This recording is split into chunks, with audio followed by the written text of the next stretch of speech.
मारूफ TikToker Hareem Shah ने मुफ्ती अब्दुल कवी को थप्पड़ जड़ दिया।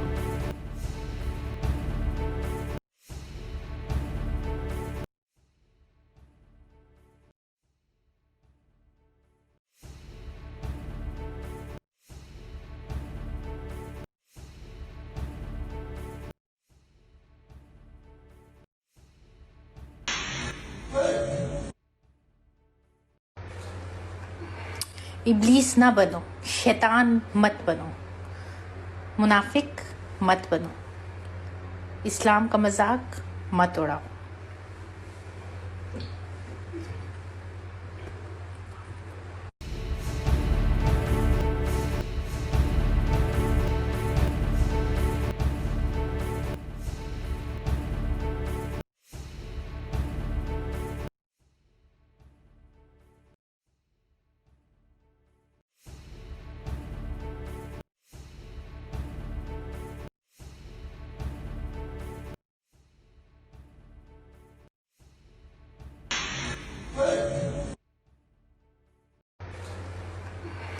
इब्लीस ना बनो, शैतान मत बनो, मुनाफिक मत बनो, इस्लाम का मजाक मत उड़ाओ।